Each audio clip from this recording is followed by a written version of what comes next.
We can have external circumstances that mirror back to us safety and stability and connection, but until you feel that within yourself, until you feel like and know that you are loved regardless of the external circumstances, then you'll continue to use people to feel love. You'll continue to use people to feel important. And that's the thing with codependency, you basically use people to complete parts of you that you cannot complete yourself.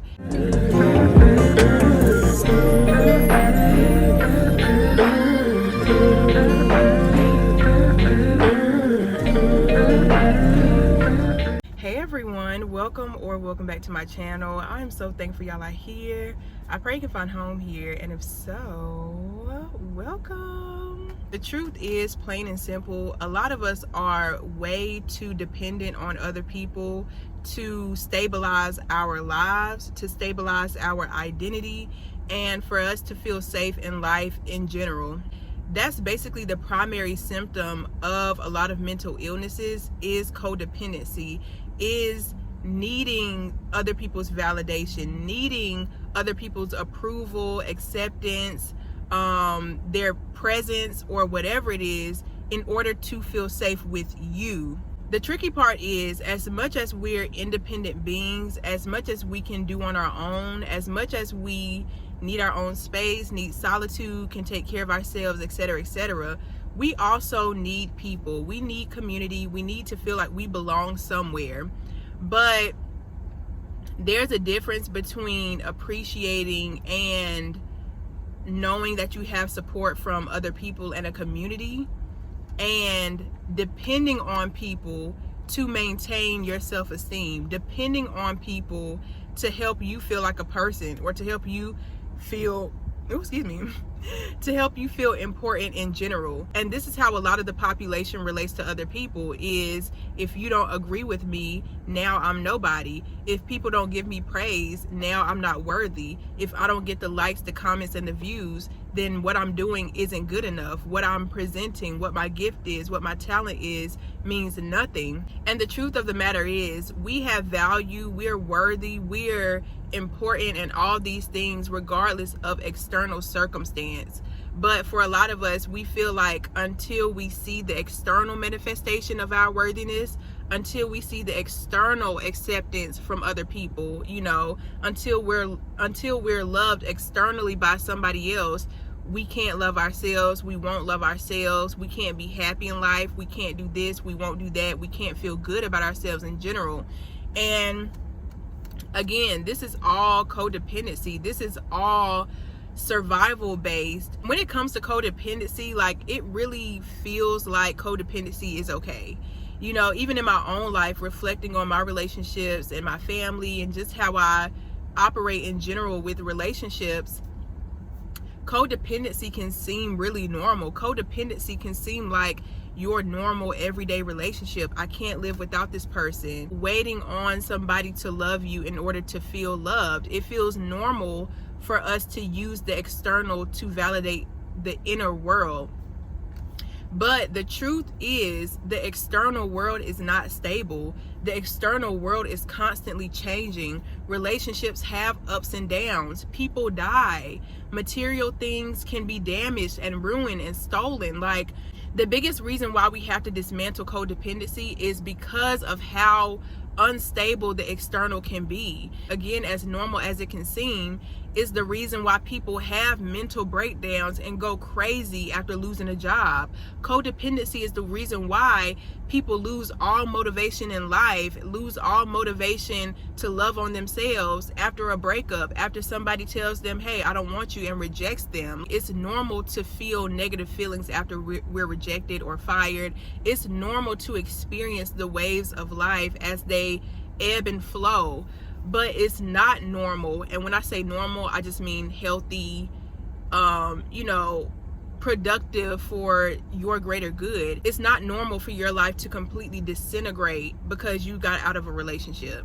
It's not normal for you to completely lose your sense of self and lose your mind because you lost somebody.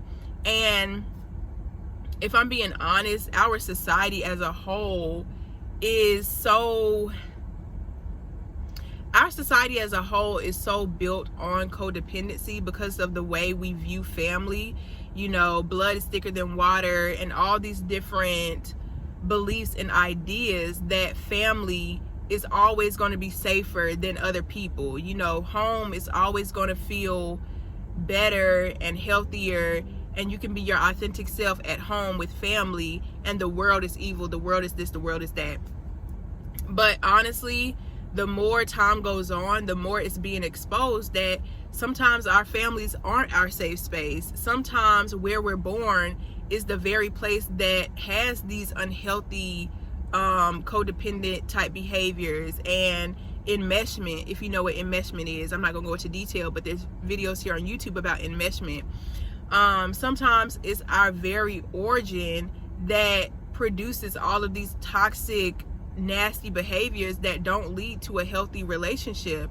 And so that's why for a lot of us, we have to learn the art of detachment, because a healthy interpersonal relationship wasn't modeled or shown to us in our younger years.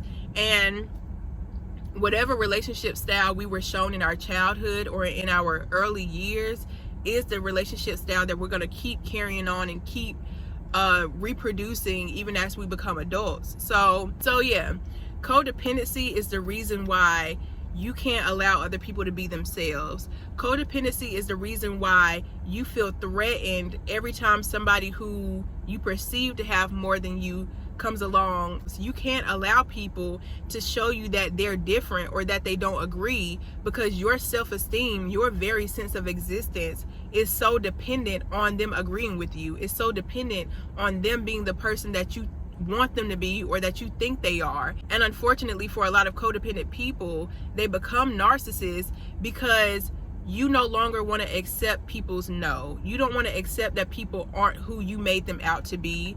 And so now you have to destroy them and destroy their image instead of taking a step back and saying, okay, wait, this is where I went wrong. This is where I may have misunderstood them, or I didn't completely understand the situation in my fullest capacity. And so as funny as it may sound, all narcissists are codependent.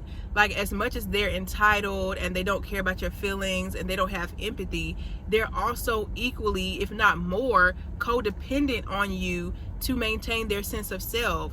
But I don't want to go too deep into the whole narcissism topic. I just wanted to put that out there. But in general, codependency is not healthy, even in people who aren't narcissists. If you're somebody who can't accept that people will reject you, not everybody will like you, not everybody wants to be in your life. Since codependency is about survival is the base level of life. That's just the fundamentals. That's the default settings of life. It doesn't mean you're actually going after a healthy relationship. It doesn't mean you're actually working towards goals that will benefit your life when you're codependent. All it means is you're doing the bare minimum to feel like a person. You're doing the bare minimum to maintain your sense of self, your self-esteem.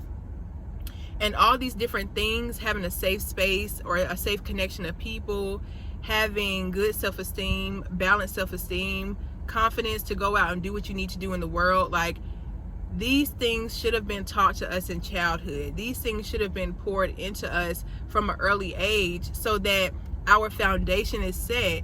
And now we can go after our happiness. Now we can go after the things that we were put on this earth to do, the people that we were sent here to serve and stuff like that. But when we're codependent, we're living a life just to get by. We're living life just to feel like we exist, just to feel like we're somebody, even in the smallest, most minute or unhealthy capacities. And as a person who deals with codependency myself, I understand that there is no person on this earth who can fulfill voids that I have within myself. There's no person on this earth who can make me feel important, who can make me feel loved. Yes, we can have external circumstances that mirror back to us love. We can have external circumstances that mirror back to us safety and stability and connection.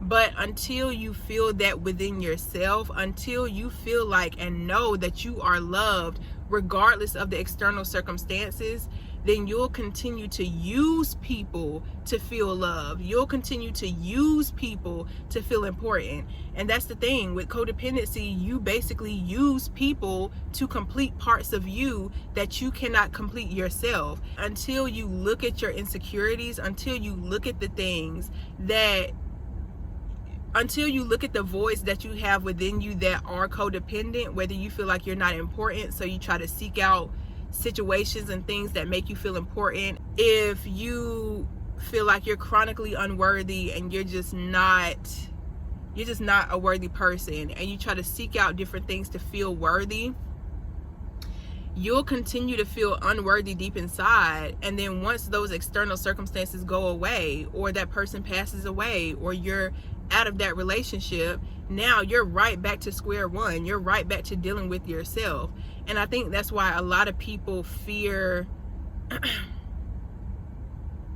I think that's why a lot of people have a love-fear type of relationship with life, because on one hand you want relationships, on one hand you want the fame, you want the followers, on one hand you want the money, you want the lavish life, you want the whatever it is for you, you want these things, but your fear of losing them is so prominent that you're basically pushing it away. You fear losing it so much because you make these external things a part of your inner stability. You make these external things a part of why you're now important. I'm in a relationship, now I'm important. I'm a wife, now I'm somebody. I have money, now people love me. Like, we have to stop using the external to validate our inner worthiness. We are worthy because we are. We are loved because we are. And regardless of if somebody is telling me I love you, I love you, I love you, I know I'm loved regardless. Even if somebody is telling me they hate me, even if somebody is telling me they can't stand the sight of me, they can't stand, I can't stand that girl. Okay, that's you, that's your opinion, and you have a right to that. Codependency, it doesn't give other people space to feel how they need to feel, and you go around. With codependency, soon as somebody says, oh, you disgust me, you believe it. As soon as somebody says, oh, I love you, you believe it. As soon as somebody says, I'll never leave you, you believe it. As soon as somebody says, nobody's ever going to love you and you're not worthy of love, you believe it. Codependency makes you so vulnerable to everybody else's inner thoughts. People are just talking and you're just soaking it all in, believing all of it. That's codependency. There's billions of people on this earth, and we tend to let one or two few people, or the people right around us, tell us who we should be, how we should feel, how we should think, and we actually believe it. That's codependency. You're dependent on what other people are saying, what words other people are putting together and letting come out their mouth. It really doesn't matter. It doesn't matter once you have an inner knowing that I'm always loved, I'm always safe, I'm always worthy, I'm always in control of myself, I always have agency over my mind, my body, and my soul. I always have that. I give myself permission to own me. I give myself permission over who I am, over my identity, over my intentions. But when we have this, I don't even know what to call it. I don't want to call it village or tribe thinking. When we have this fear of being excommunicated, is that even a word? I don't even know. When we have this fear of being shunned, we have this fear of being embarrassed and humiliated. It all goes back to that group think. You don't want to be the oddball out. You don't want to be the scapegoat. You don't want to be the only one. You don't want to be the sore thumb that's sticking out. Nobody wants to feel that way because we're so codependent on other people. If I don't have these specific people, if I'm not accepted in this group, I'm nobody. I have nothing. If I can't get these people to agree with me, if these people don't see me in a good light, I can't see myself in a good light. I can't validate myself. But the truth is, you can. And that's the energy the world is coming into now, is realizing that you can validate yourself. Actually, you can give yourself permission to be yourself, even if nobody else on the external is giving you that permission. You do have the authority and the power to exist in a whole different belief than the people around you, simply because you accept that you don't have to think like everybody else. You don't have to be like everybody else. Even when they reject you and it feels bad and you cry, even when they bully you or they outcast you or they shun you away or make you feel bad and make sly comments, it's not because you deserve that. Other people's actions have nothing to do with you. You live outside of other people's decisions to treat you wrong. You live outside of other people's decision to talk down to you, to belittle you, to shame you, to criticize you. Anybody who freely gives negative energy to other people for simply being themselves, anybody who is unable to communicate with you in a healthy, loving way, is communicating to you in that way because that's how they talk to themselves. That's how they would talk to their inner child. That's how they would talk to anybody who they would view as vulnerable or wouldn't do anything back or different or whatever. So understand that things are never personal. That codependent thinking that we have makes us feel like if they think I'm bad, I must be bad. If they think then I must be. And that's not the truth. We are who we say we are. We are the gods of our own lives. And that doesn't mean be entitled. That doesn't mean treat people badly. But being the God of your own life means I get to dictate who I am, how I want to behave, how I want to respond. I get to dictate how I feel about myself. I get to dictate how worthy I am, regardless of the external validation or lack thereof. I get to determine that. So, if you made it to the end of this video, I am so thankful, and I will see y'all in the next one. Bye.